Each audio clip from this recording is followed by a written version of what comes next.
Hello my friends, let's start this video from the front lines and we have some of the good news. The main ones that Pokrovsk and Mirnograd, they still hold.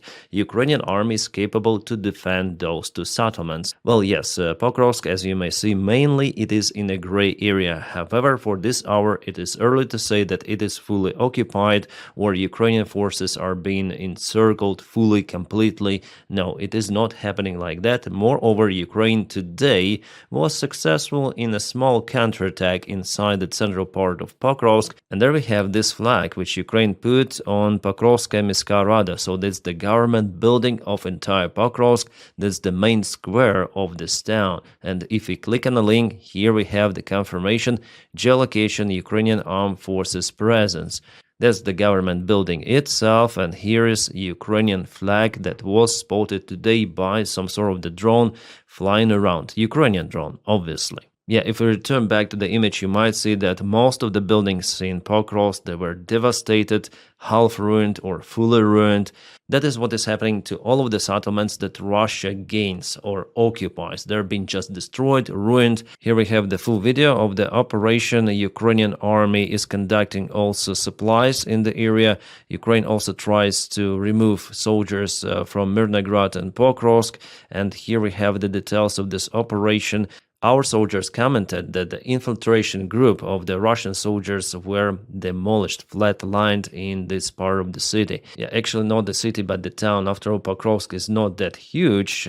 However, it is a very important, well, at least it used to be a very important supply hub, but I don't think that Russia will be capable to use the railroad connection any longer. This train station is gone, the railways, they're damaged, and to repair them, well, Russia is unable to repair it. So as the logistic center, Pokrovsk has been degraded, let's say, because of the war action, because it's been ruined. And you see where Ukraine put this flag? It's more close to the southern part of the city, actually very far away from the previously spotted Russian locations. And we know that Russian forces imprisoned one of the Ukrainian infantrymen very close to this crossroad. But if Ukrainian infantry is spotted out there, it means that everything in Pokrovsk is mixed. So yesterday some of the Russian troops could be spotted in the northern part. Today Ukrainian forces spotted in the southern region. The front lines, they do not exist. So yesterday maybe it was early for me to say that Russians established control over this very important crossroad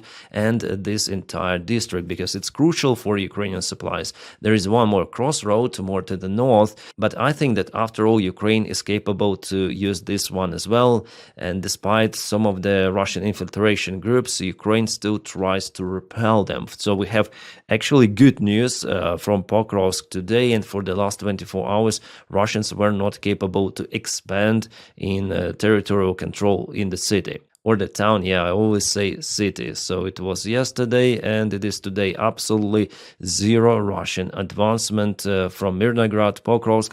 However, they attempted to attack to Mirnograd. I guess they used this main road from Novoekonomichne, but their convoy was ambushed. Yes, again, Russians used some of the armored vehicles before they tried to go to Shakhove and Vladimirovka. They lost 70 of the vehicles there around for the last months. Well, here they try finally to get Mirnograd under control. Well, it failed. Let me show you some of the videos. This one was published by Spilnota Sternenko, so it's Sternenko volunteer, the main volunteer of Ukrainian armed forces, if we speak about the drones.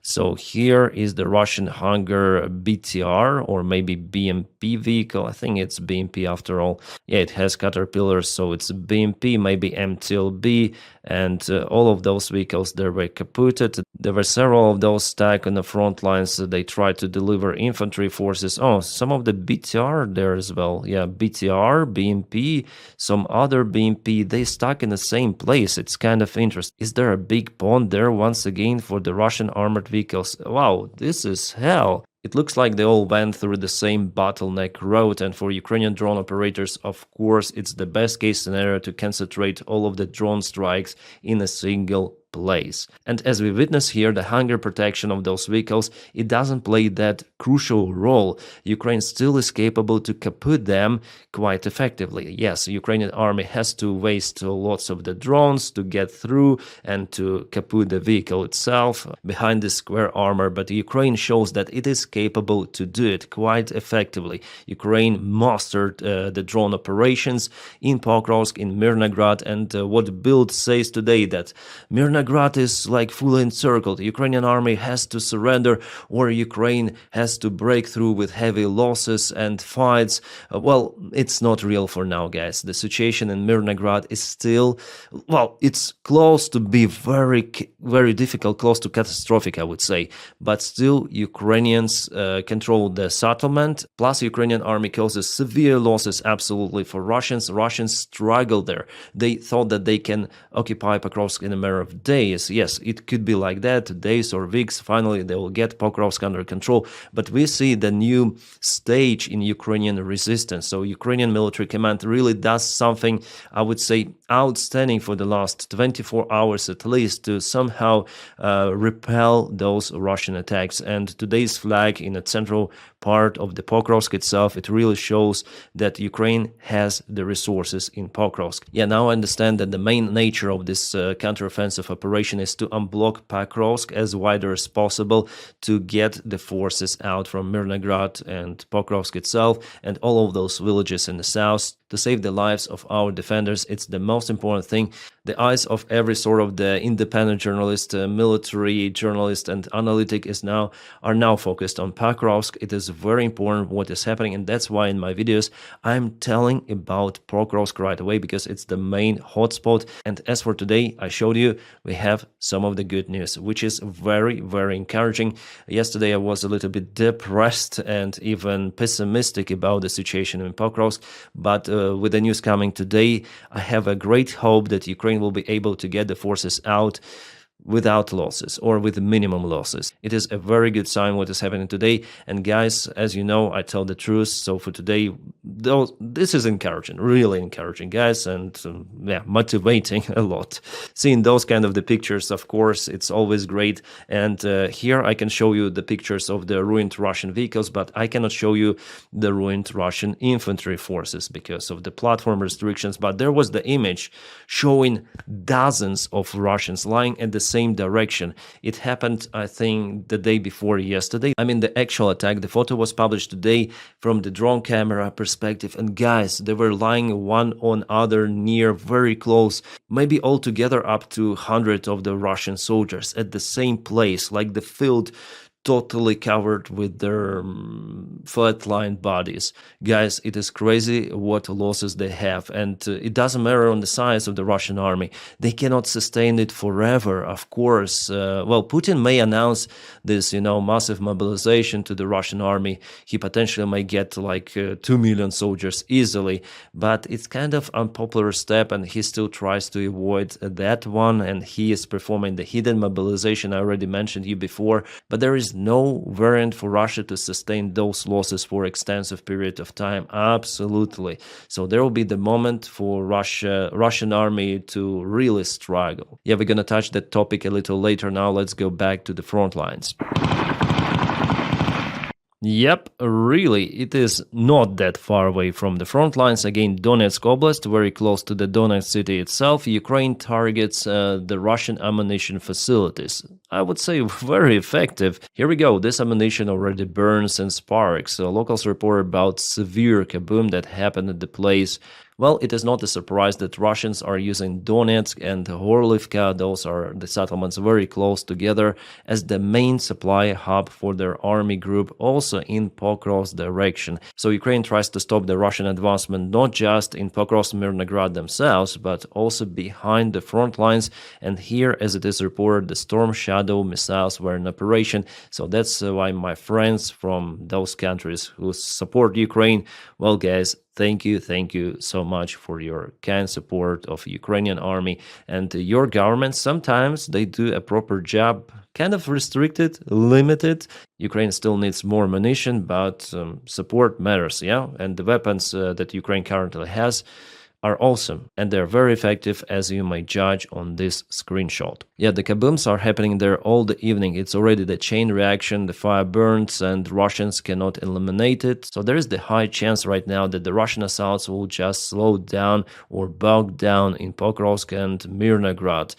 Lack of munition. Shoigu Gerasimov, where is the munition? Well, it is out there burning. Нахуй. Yeah, it's really huge actually. At first I thought that it's the small one, but no. This guy says that he lost the windows in his house, and it's quite far away, judging from what I see here. Yep, it might happen like that even. So now Ukraine has pretty much high chances to get our guys out from this pocket. It's already understandable. I hope that it will be like that. And you see that Ukrainian drones are more frequently flying in Pokrovsk compared to the Russian drones. Yeah, plus the big attack of the Russian convoy was stopped. The Russian convoys there in 90% of the cases not effective at all. I wonder why Russians are still using those. And we have some good news from Shakhova, because Ukraine gains more ground here. There's a tiny little spot for the Russian army left. I guess the same update we have from the Deep State. Yeah, Deep State also confirms the situation, that it's basically one tree line with few of the Russian soldiers, and obviously they'll have to surrender or they will be kaputted by Ukraine. So this famous offensive of the Russian army towards Zoloty Kolodets, well, it basically failed. Guys, I want to be honest with you, what I afraid the most on the front lines, and probably I already told you before, but nevertheless, you see this line from Slavyansk to Konstantinivka. This is the main Ukrainian defense line. And also there is the line like the trenches, the dragon teeth and everything of that, reservoirs, which was built somewhere over here. It goes via Zoloty Kolodets. And still behind Pokrovsk, there are some of the smaller defense line and the main defense line. So the tricky thing, if Russia occupies all of this area, or if they break through Ukrainian defense and try to bypass to encircle Ukrainian army group in Kramatorsk, Slavyansk and all of those villages. And here behind you may see there are just few of the settlements which are more or less big. So Russia potentially, if they break through, if they occupy Donbass, they may propel faster than they were.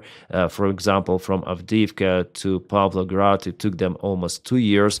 But here their pace could be way, way faster. I think that it could be even comparable to what it was in 2022, not in February, but maybe in March. Then Russia was still propelling pretty much fast alongside many of the Ukrainian front lines. And you may say, okay, Dennis, Ukraine is winning the time to build trenches here behind, so Ukraine is capable to create new lines. And for Russia to penetrate everything of that, they'll have to waste thousands and thousands of the soldiers.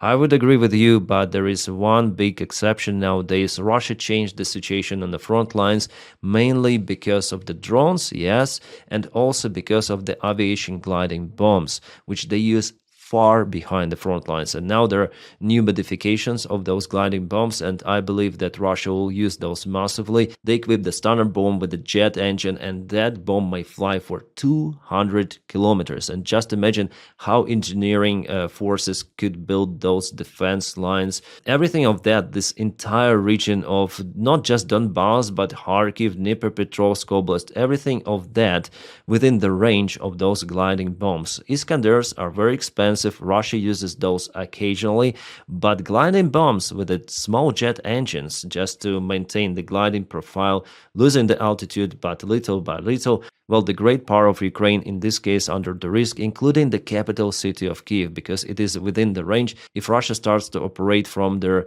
Bryansk Oblast. So here Ukraine is unable to build those defense, like robust defense lines any longer. And Ukraine spent years and years preparing Donbass for the very deep defense. There were many of the trenches, all of the infrastructure that was built. That's why for Russia it's very hard to propel, for example, from Bakhmut to Chasiv Yar.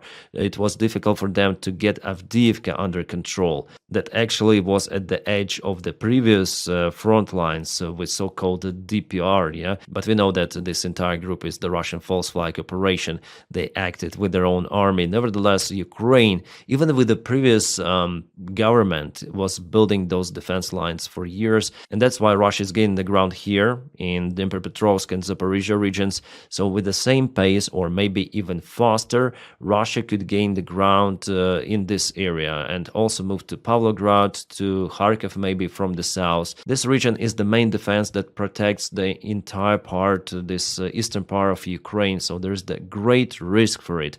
And honestly, I don't see the light at the end of the tunnel. I still think that Putin will continue its so-called special military operation in Ukraine until he thinks he is capable for it. And also, I think Putin may announce even a new mobilization, which could happen the next year. Yeah, I always tell about mobilization, I understand, because I watched those drone videos, I see the Russian losses, and I still cannot comprehend how Russians may sustain those. And they appear more and more. There are some volunteers coming, Russian conscripts, they are mainly forced to sign the contracts with the Russian army. It's crazy what is happening out there in Russia, but still they have their infantry forces and they're capable for resources. And for Russia, it will take years and years, unfortunately, to stagnate. I mean, their economy, they're still living better nowadays than it was for them in the 90s or 80s during the Soviet time period. And Putin knows that, so he may push Russians even further. He knows how Russians may struggle and still support the government. It is crazy what is happening in Russia. And Putin is very lucky with the people he has,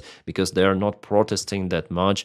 And some of them, the main part, I would say, they support what is happening in Ukraine. It's crazy. All right, let's go to this map. What we have in a new update? Well, Ukrainian forces propelled in Shakhova, I showed you it, and the enemy advanced in Bologivka and Kamainka. Okay, you see, this is the northern part of Kharkiv. So yesterday and today, Russia penetrated the border into Ukraine from the new area.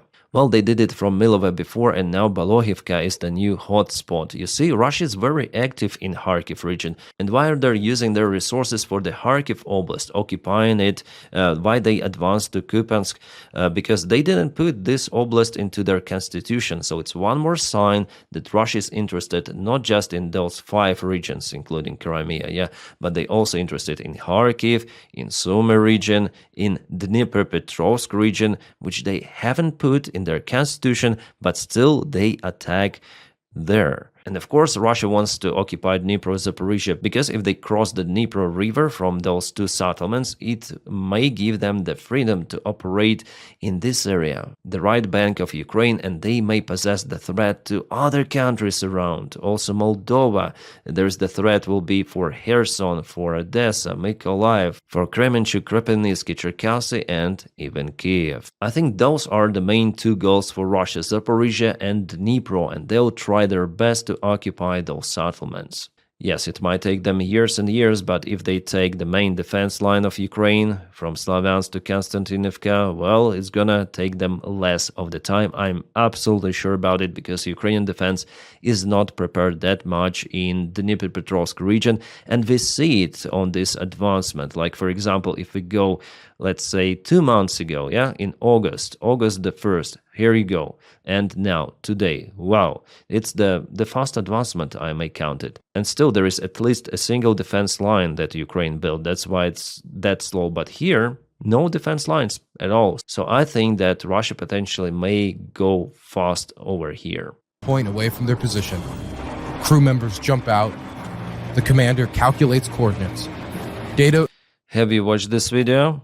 I encourage you again to watch this one. It is called 1 Year on the Pokrovsk Front Line, filmed by documentary journalist American Dylan Burns, who is doing absolutely great jobs. My friends, I'll put again the video which he filmed. That's the masterpiece in the video description just below, and you may go and check it out yourself. This video should have way more views. Believe me, this job is outstanding. What this guy is doing in Ukraine is absolutely great. I would say the heroism of journalism. That's all about him. And just a hint for you for tomorrow's video, which I'm gonna publish. I already edited it. Well, there is nothing really to edit. I just recorded the podcast interview with Dylan himself. I wrote him the message, he replied, and today A few hours ago we recorded that, and I'm gonna post it tomorrow during the daytime, I guess. Well, obviously via Zoom conference the sound is not that good quality, but it is understandable. It was a fantastic interview, and I really enjoy what Dylan does for Ukraine. He's a really awesome guy, so please check out his video because we need to share it, to watch it, and to boost this type of the content. Dylan is fantastic, great guy, and check out his channel, check out his videos. He's also doing streams. Really, he is my favorite reporter about the war in Ukraine. Alright, maybe I'm jumping from one topic to another. In Vladimirivka, actually, Russia propelled just a little, you know.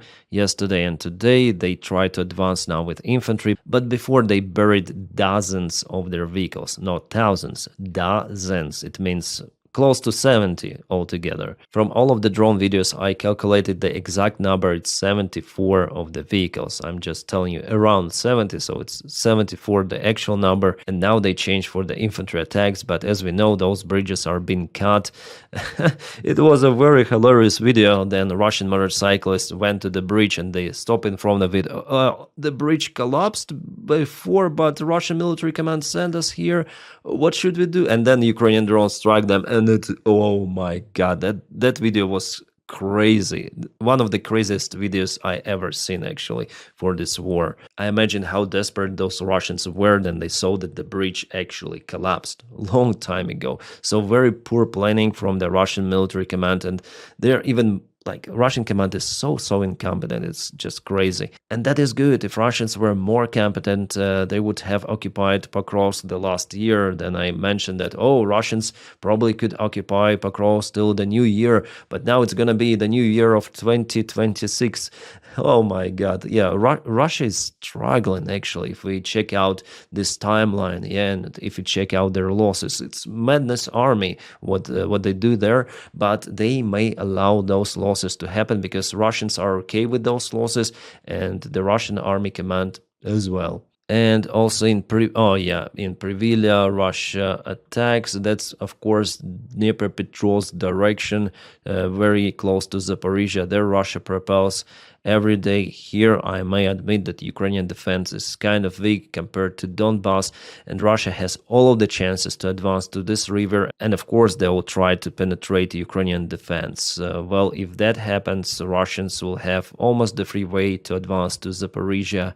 Unfortunately, it is happening. Still not the worst scenario unfolds there. I hope that Pokrovsk settlement and this defense line are robust. We'll see, because this fight will happen the next year already. It is understandable. What is happening in Kupiansk after this Ukrainian attempt to cut Russians in Holubivka and trap them in Kupiansk?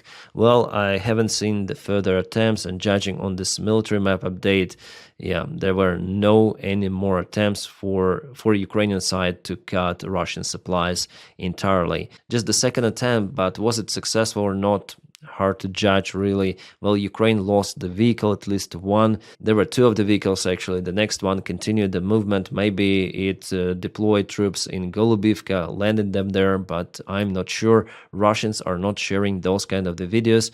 They show just a single vehicle being hit, and the other one disappeared somewhere. Alright, as for the front lines, it's over. Let's go to the other news. To upset, the Russian port, which was kaboomed by Ukrainian drone strikes, stopped its operation completely. According to the satellite images, there are still oil leakages from multiple of the places of this piers. Can we call it a piers? Well, the oil connection pipe, it's been broken, it is leaking. Russians cannot stop it, so they cannot export their oil using this very important port of Russia in the Black Sea. Ukraine applies the drone sanctions, which are very important. And yes, we understand that Russia will repair it, but there will be another strike, as it happened before with the drone boats that hit the same facility around 1 month ago.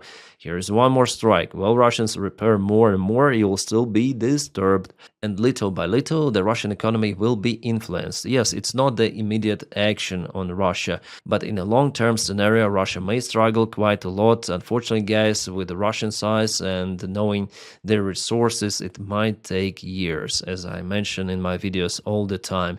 Years and years and years. It's my incompetent prediction, let's say, but judging on what was happening and what is happening right now, I think it will take lots of the time for the Russian economy to really struggle. Like, it's imminent, I'm sure about it, unless there will be black swans, unknown events like Prigozhin happening in Russia. Russia still has lots of the resources to sustain this war, especially with support from the countries as China and some different countries. Even European countries, they still continue to purchase fossil fuels for Russia, which, as for me, is crazy. Wow, what is this? This is the Russian airplane Ilyushin 76. The part of the airplane, clearly it's Ilyushin. It's the top part of the T-type of the empennage. The vertical stabilizer is here, and this is the top part, and this is the horizontal stabilizer. So the airplane was just shut down. It was falling from the skies somewhere and hit the ground. The local guys are happy that they've shut down this airplane. So far, it's hard to tell about the operator, the airline itself, but the crew was a Russian one. Previously, this aircraft was taken or purchased in Kyrgyzstan. Just 1.5 months ago, it was this purchase done for $12 million. Well, that is how $12 million look like. Well, so far it's hard to tell what was on board of this airplane, but knowing this region of Sudan, there could be some of the flammable materials, let's call them like that.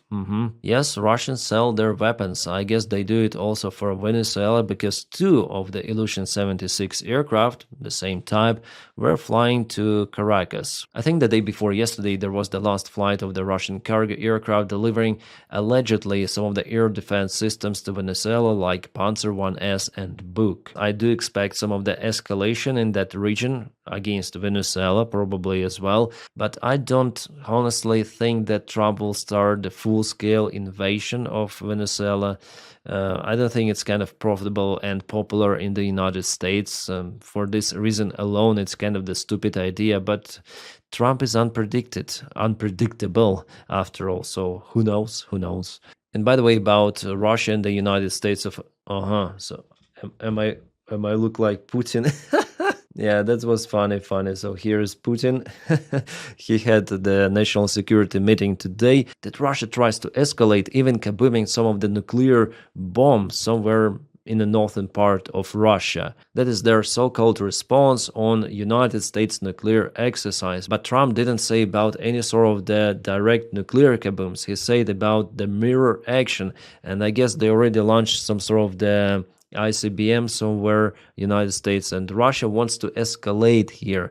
Belousov say, oh, I propose to kaboom the nuke, but clearly it's not his proposal. This one is coming from Putin. He just wrote the text for Belousov to say it openly that it is not coming from Putin. No, it's our defense minister proposed, and we're gonna conduct those nuclear exercises, I guess, for the first time since the Soviet Union collapsed. So just imagine this level of escalation.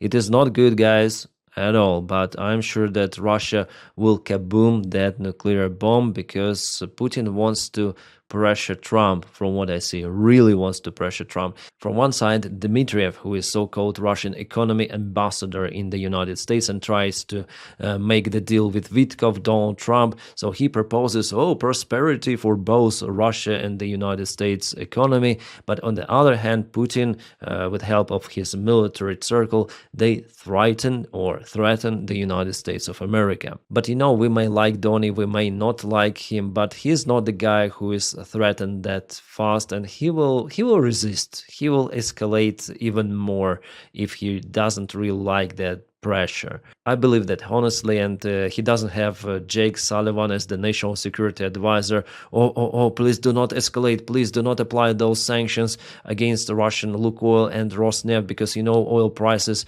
will rise and you will not win the elections. Probably he said like that to Joe Biden. Well, Joe Biden, after all, he lost the elections anyways. Well, with Donny, at least Ukraine has hands untightened to use its drones and everything it has against the Russian refineries. Also, Donny applied those strict sanctions on Russia. I hope he will reinforce them because it is must-have for any sort of the sanctions, because Russia and partners of Russia, they will try to circumnavigate those. The only thing that America is not supporting Ukraine directly, it is done via European allies, and it's not enough. We need direct military support from USA. If Donny does that, it would be awesome. But before that, I'll still continue to criticize Donald Trump at least sometimes. But if he does that step, wow, it could be really awesome and even better for Ukraine than with the previous White House administration. I continue to tell about it, that it was kind of relatively weak and very slow in decision making. So this confrontation, nuclear confrontation, between the United States and Russia, it is really like Putin's actions, stupid actions. They're really profitable for Ukraine nowadays. He will still not attack any sort of the country using nukes. Putin will chicken out, it's 100%. He likes his lifestyle, he likes his life, and he will not use nukes. I'm almost sure about it. Yeah, still there is the variant for him to use nukes, but it's very, very low. At least judging on the information we know about Putin, well, Putin is showing his true face to Donny. He wants to manipulate Donny. He wants to threaten him.